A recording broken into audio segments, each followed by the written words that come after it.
ഈ കാശ് പിടിച്ചേ. ഇതെന്തിനാ തരുന്നതെന്നറിയോ?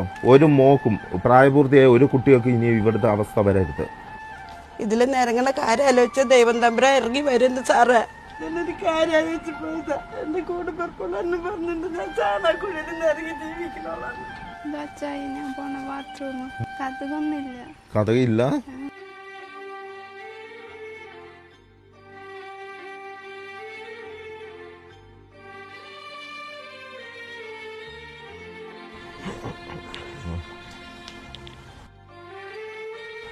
ഇതിൽ നിരങ്ങണ കാര്യം ആലോചിച്ച ദൈവം തമ്പുരാ ഇറങ്ങി വരുന്നത് സാറേ. അത്ര വേദന തിന്നിട്ട് ഞാൻ ഇതിൽ കൂടെ ഒക്കെ നിരങ്ങി. ചേച്ചി ഒറ്റയ്ക്ക് ഇങ്ങനെ നിരങ്ങി പോണം അല്ലേ ചേച്ചി? മോളുള്ള ദിവസമായതുകൊണ്ടാണോ ഇന്ന് സഹായിച്ചത്? അല്ലെങ്കിൽ ചേച്ചി ഇങ്ങനെ ഒറ്റയ്ക്ക് നിരങ്ങിയാണോ കാര്യങ്ങളൊക്കെ ചെയ്യുന്നത്? മോളുണ്ടെങ്കിൽ പിന്നെ സഹായിക്കും, പിന്നെ ചേട്ടനും വന്നിട്ട് സഹായിക്കും. ഇതാണ് ജീവിതം. നിങ്ങൾ ചിന്തിച്ചോണം. അപ്പം നിരങ്ങി വേണം ഇവർക്ക് മുന്നോട്ട് പോകാൻ. ബാത്റൂമിൽ പോലും പോകാൻ ബാത്റൂമിൽ പോകാൻ പോലും ഉള്ള ഒരു ആവതില്ല ഈ ചേച്ചി. ഇവരുടെ വീടിന്റെ അവസ്ഥ വല്ലാത്തൊരു അവസ്ഥയാണ്. ഇടിഞ്ഞു വീഴാറായ വീടാണിത്. ഇവർക്ക് ബാത്റൂം ഇല്ല, വെള്ളമില്ല. ഉള്ള വെള്ളം ഉപയോഗിക്കുന്ന കിണറാണെങ്കിൽ ഇവിടുത്തെ ഉടമസ്ഥൻ മൂടാൻ പോവാണ്. കാലിന് വെറുതെ തരിപ്പായി തുടങ്ങിയത്. കല്യാണം കഴിഞ്ഞ ഒരു 6 മാസമായി ഇപ്പൊ വെറുതെ തരിപ്പായി തുടങ്ങിയതാ. പിന്നെ പെട്ടെന്ന് തന്നെ തളർന്നു. തിരുവനന്തപുരത്തേക്ക് പോയി. അവിടെ പോയിട്ട് ഓപ്പറേഷൻ തിയേറ്റർ അടച്ചിട്ടേക്കെന്ന് പറഞ്ഞു 1.5 മാസം കിടന്നു ഞാൻ അവിടെ. ഞാൻ പോണ ബാത്റൂം കഥകൊന്നില്ല. കഥയില്ല. പാവമുണ്ട് ഇത് പറയുന്ന കേട്ടോ. 21 വയസ്സുള്ള കൊച്ചു പറയുന്ന കേട്ടോ, ഇതാണ് അച്ഛാ ഞാൻ പോകുന്ന ബാത്റൂം. കഥകില്ല, ഒന്നുമില്ല. എങ്ങനെ ഈ കൊച്ചു ഇവിടെ നേരച്ച് എന്നാ പറയാ? അപ്പൊ ഇതാണ് കരയണ്ട മോളെ. അതിനല്ലേ അച്ഛൻ ഓടി വന്നത്. ഒരാൾ കരയുമ്പോൾ എൻ്റെ നെഞ്ച് കത്തും. മനസ്സിലായി? എനിക്കറിയാം വിഷമം കൊണ്ട് ആ കൊച്ചു കരയുന്നത്. കണ്ടോണം, നിങ്ങൾ കണ്ട് പഠിക്കണം. നമ്മൾ എന്നാ പറയാ, ഒരു കൊച്ചുങ്ങൾ പ്രായം കഴിഞ്ഞാൽ എവിടെ വിടണം, ഏത് വിദേശത്ത് എവിടെ വിടണം എന്ന് നമ്മൾ ആലോചിക്കുമ്പോൾ ഒരു ബാത്റൂം പോലും ഉപയോഗിക്കാൻ, അതായത് ഒന്ന് രാത്രിക്ക് ഇറങ്ങി ബാത്റൂമിൽ പോലും പോകാനുള്ള അവസ്ഥയില്ലാതെയാണ് ഈ മോള് കരയുന്നത്. ഈ കൊച്ചിൻ്റെ കണ്ണീന്ന് വരുന്ന കരച്ചിൽ എന്ന് പറയുന്നത് നമ്മളൊക്കെ ഒന്ന് കാണണം. നമുക്ക് എന്നാലേ അതിൻ്റെ വിഷമം അറിയത്തുള്ളൂ. അപ്പൊ എനിക്ക് ബാത്റൂം ഇല്ലാന്ന് കേട്ടപ്പോ തന്നെ 21 ബാത്റൂമിൽ തന്നെയല്ല, ഒന്നുമില്ല. അടക്കളയായിരുന്നു അത് ഇടിഞ്ഞു പൊളിഞ്ഞു. ഇപ്പൊ ഇവിടെ ചോറൊക്കെ വെക്കണ കണ്ടില്ല സാറേ. ഇവിടെ ഞാൻ കൊടുക്കാം, അവിടെ മോൻ കൊടുക്കാം. എന്നും മാതാവിന് മുമ്പിൽ ഒരു പ്രാർത്ഥന മാത്രമേ ഉണ്ടായുള്ളൂ. അച്ഛൻ എങ്ങനെയെങ്കിലും ഇവിടെ എത്തിക്കണം അച്ഛായിരുന്നു. ചേച്ചി തൃശ്ശൂരുള്ള ചേച്ചി പ്രാർത്ഥിച്ചില്ലേ മാതാവെ എങ്ങനെയെങ്കിലും അച്ഛനെ ഇവിടെ എത്തിക്കണമെന്ന്? അപ്പൊ എത്രയോ പേര് പ്രാർത്ഥിക്കുന്നുണ്ട്.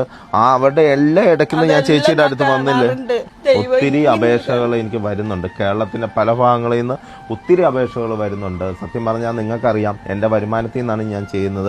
എനിക്കും ചെയ്യാൻ പറ്റുന്നു എന്ന് പറയുന്നത് തന്നെ എൻ്റെ ഒരു ഭാഗ്യമായിട്ടാണ് കരുതുന്നത്. അതിൽ നിന്നൊക്കെ കുറേ അപേക്ഷകൾ എനിക്ക് ചെയ്യാൻ പറ്റുന്നുള്ളൂ. കാരണം എന്നെ ഒരു പരിധി കൂടെ എനിക്ക് ചെയ്യാൻ പറ്റില്ല.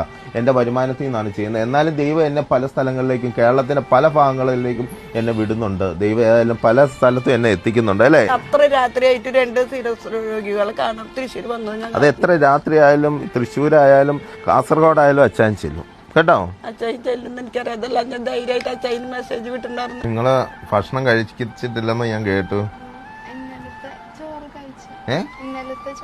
ഇന്നലത്തെ ചോറാണോ കഴിച്ചത്? ഇന്നൊന്നും കഴിക്കാൻ സാധനങ്ങളൊന്നും ഇല്ലായിരുന്നു. എവിടെ വെച്ചാ ഉണ്ടാക്കുന്നേ? ഇതാണോ അടുപ്പ്? ഈ കാണുന്നതാണോ അടുപ്പ്? പ്രായപൂർത്തിയായ ഒരു മോക്ക് ബാത്റൂമിൽ പോകാൻ പോലുള്ള സൗകര്യമില്ല, വീടില്ല, കിടന്നുറങ്ങി കഥകില്ല. അത് ഭയങ്കര കഷ്ടം തന്നെ കേട്ടോ. ഈ വീടിന് കഥകില്ല. നിങ്ങൾ ഓർത്തോണം, രാത്രിക്ക് നമ്മൾ പൂട്ടിക്കഴിഞ്ഞാൽ ദൈവമേ തുറക്കോ എന്ന് വെച്ച് ഒരു 2 ലോക്കും കൂടെ നമ്മൾ ഫിറ്റ് ചെയ്യും. കാരണം എന്താ വെച്ചാൽ പ്രത്യേകിച്ച് പ്രായം തികഞ്ഞ പെൺപിള്ളേരുള്ളപ്പോൾ ഉറപ്പായിട്ട് നമ്മളത് ചെയ്യും. ഈ വീട്ടിൽ കഥകില്ല ഈ വീടിന്. അതായത് ഈ വീട് എപ്പോഴാണ് താഴോട്ട് പോകുന്നതെന്ന് അറിയില്ല. ഈ കഥകും ഇല്ല, ബാത്റൂം ഇല്ല. ആ ബാത്റൂമിൽ പോകുന്ന ആ കൊച്ചിൻ്റെ അവസ്ഥ നമ്മൾ കണ്ടതാണ്. കരഞ്ഞോണ്ടാണ് ആ മോള് പറയുന്നത്, അച്ഛാ എനിക്ക് ബാത്റൂമിൽ പോകുന്നത്. ആ മനസ്സിലെ വിഷമം ആ കൊച്ചി പുറത്തേക്ക് പറഞ്ഞതാണ്. അമ്മ കരയണ്ട, അമ്മ അതിന് 2 പേരും കരയണ്ട. അച്ഛനില്ലേ? അച്ഛൻ അതിനല്ലേ മോളെ വന്നിരിക്കുന്നേ? ഇങ്ങോട്ട് നോക്കിക്കേ. നിങ്ങളുടെ സന്തോഷമല്ലേ അച്ഛനെ കാണണ്ടേ? ഫുഡും എല്ലാം അച്ഛൻ കൊണ്ടുവന്നിട്ടുണ്ട് കേട്ടോ. ഇതുകൊണ്ടും മാറുന്നില്ല. നിങ്ങളെ ബാക്കി കാര്യങ്ങളും കൂടെ സഹായിക്കണ്ടേ? അമ്മ കരയണ്ട അമ്മ, എനിക്ക് മനസ്സിലാവും നിങ്ങളുടെ